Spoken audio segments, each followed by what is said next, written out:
Colin Kaepernick first took a knee, I was in support of it. I think that he had to be controversial. I think he had to have some shock and awe to try to get people to listen to him. But I think somewhere along the line, his message got co-opted. It turned into general racism. It turned into Donald Trump. It turned into people protesting because Cap didn't have a job anymore. And I don't think people's minds were willing to be changed anymore. I think if you were trying to persuade someone protesting wasn't going to do that in a way that maybe someone taken to the Players Tribune or Doug Baldwin go to the podium could change people's minds. So I think for all those reasons, it's probably best for everyone if they stop, not to say they weren't justified in the beginning. Okay, I think we got it. Kevin, let's go to you because I think that's a pretty good encapsulation of the criticisms that a lot of people have had of the protests. What do you say about that?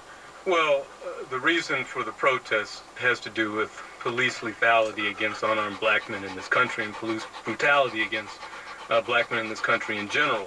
And as far as I know, that hasn't stopped. And we were just reminded of that this week when Sterling Brown, a Milwaukee Bucks basketball player who double parked over some handicapped spots at 2 o'clock in the morning at a Walgreens in Milwaukee, wound up arrested, tased, thrown down to the ground in a confrontation with a police officer.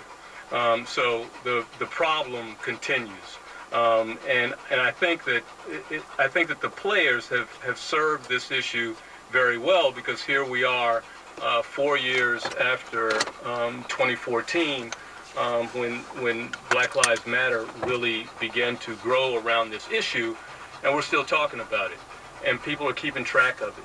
And in some regards, I think anecdotally, if you look around the country, we have seen more court cases, not a whole lot more, but a few more instances where police have been either fired or disciplined for mistreatment of black males.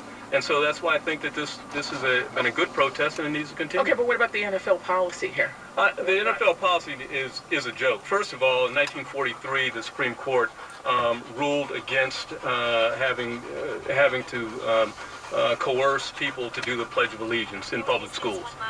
So I think that the NFLPA, if they want to file a lawsuit against the NFL for trying to stop the protesters in the league, I think that they're going to have a lot of precedent on their side. Well, let me just point out that we did, the NFLPA, the NFL Players Association, issued a strongly worded statement. They say they were not consulted about this. I do want to mention we did invite them to join our conversation today. We were not successful in that. Now, obviously, let me hear from Chris, and then Kevin, I'll come back to you. Now, and Chris, I do want to point out your record here that you played in the NFL, as we mentioned, and you've expressed the view that your career ended because as a straight man, you started speaking out about LGBT rights. And as a person, if you were still playing, you'd be covered by this policy. What's your response to it? Concord Mills. Yeah, no, I think that it's absolutely necessary for the players to continue protesting, both from a societal standpoint, in that if we decide that we as a society value money more than basic human rights, that's really not going to lead us to a good place.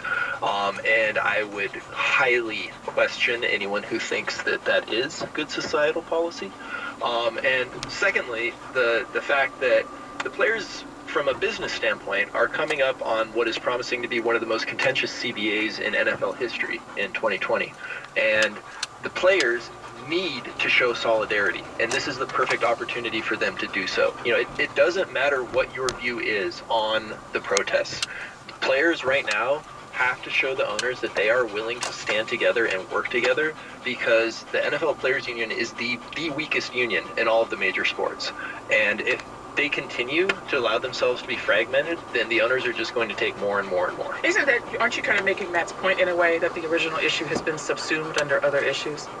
No, I don't think that that's making Matt's point. I think it's acknowledging the fact that life is complex and that multiple issues generally do arise and intersect each other. I mean, intersectionality is a very big thing in terms of social activism, and the fact remains that Colin Kaepernick's protest is absolutely necessary in terms of police brutality against black Americans. We have to address that first and foremost.